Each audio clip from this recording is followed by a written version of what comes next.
You ever hear an old song like, or, I wanna be the very best. and suddenly your soul time travels? One second you're a functioning adult with rent due and a half-finished iced coffee, and the next, you're a kid again, watching Saturday morning cartoons, eating cereal straight from the box, and arguing over which Pokemon card was actually valuable. That feeling? That emotional warm hug from the past? That's nostalgia.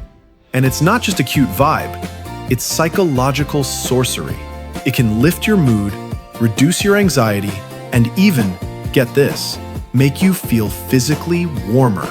It's so powerful, even marketers are bottling it up and selling it back to you in the form of reboots and limited edition snacks from the 90s.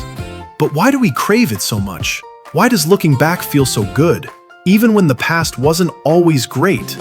Let's break it down. And yes, it will get emotional. Probably not call your ex emotional, but close. Nostalgia sounds soft and cuddly now, but back in the day, it was practically a medical diagnosis. The word nostalgia comes from Greek, nostos, meaning return home, and alga, meaning pain. Literally, the pain of wanting to go back. Back then, it wasn't poetic. It was seen as a full-on disorder. In the 1600s, doctors thought nostalgia was a disease. Swiss soldiers were said to suffer from it so badly they couldn't eat, sleep, or fight properly. But somewhere between then and now, nostalgia got a glow up. Today, it's not a sickness, it's a coping mechanism, a warm blanket for the brain. Modern psychology says nostalgia is less about wanting the past and more about needing comfort in the present.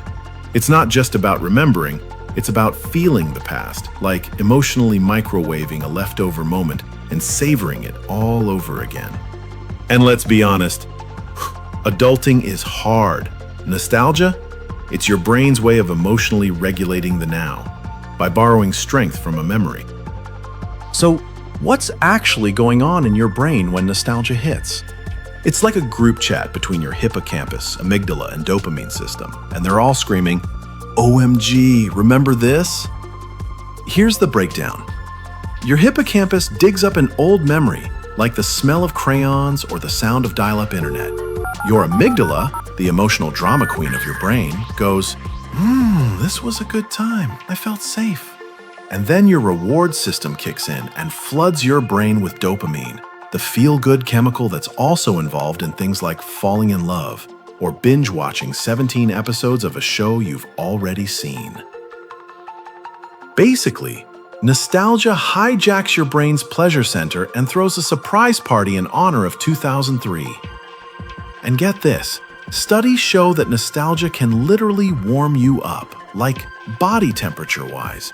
In cold rooms, people who feel nostalgic report feeling warmer than people who aren't. It's like your brain just gave you an emotional hoodie. Nostalgia also boosts self-esteem, lowers stress, and makes people feel more socially connected.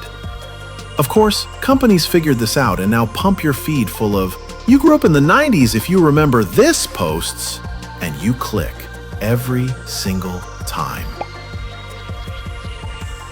Nostalgia might feel like a modern-day emotion triggered by old Disney Channel intros or the sound of a flip phone closing. But it's actually been around way longer than streaming services or skinny jeans. In fact, the OG nostalgics were probably ancient warriors and homesick poets.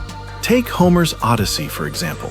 It's literally a story about a guy, Odysseus, spending 10 years trying to get back home after war. That whole epic? Just one giant nostalgia trip. Fast forward to the 1600s and nostalgia gets an official diagnosis, like we mentioned earlier, with Swiss soldiers getting so homesick it was considered a military problem. Officers even banned cowbells in camp because they reminded the troops of home. Imagine being so sad over cowbells they had to medically intervene. That's powerful. Then you hit the World Wars and soldiers carried photos, love letters, and tiny keepsakes not just to remember home, but to feel home. Nostalgia became a lifeline in chaos, a way to mentally time travel somewhere safer. From there, it snowballs. The 80s romanticized the 50s, the 2000s brought back leg warmers and mixtapes. Now we've got Gen Z discovering flip phones and low-rise jeans like they're ancient relics. Because every generation eventually looks back and says, "Man, remember when things felt simpler?" Nostalgia isn't just personal, it's collective. We feel it through pop culture, politics, even fashion trends. And the more uncertain the present feels, the more comforting the past becomes. If nostalgia is emotional comfort food, then brands are the restaurants, food trucks, and pop-up diners milking it for every last retro calorie. Because let's be honest, marketers love nostalgia. It's a shortcut to your wallet, bypassing logic entirely and going straight for your inner child. Ever noticed how suddenly everyone's rebooting everything? We're living in the golden age of the reboot renaissance. Stranger Things gave us 80s bikes and walkie-talkies. Barbie came back with a vengeance and existential crisis. Every franchise ever now has a nostalgic, gritty reboot. From Batman to Teenage Mutant Ninja Turtles to whatever Disney is remaking this week. It's not just movies and TV. Even social media is in on it. Facebook shows you memories from 10 years ago, like, "Hey, remember this terrible haircut and toxic ex? Here's a reminder at 8 a.m. These companies aren't creating new desires. They're just reviving old feelings and selling them back to you with a side of 4K resolution and slightly higher prices. But can you blame them? Nostalgia sells because it works. When the world feels overwhelming, we crave something that already made us feel good once, even if it's just a pixelated game, a mascot, or a pair of cute sandals. But here's the catch. Too much nostalgia? It can mess with your present. Psychologists call it rosy retrospection.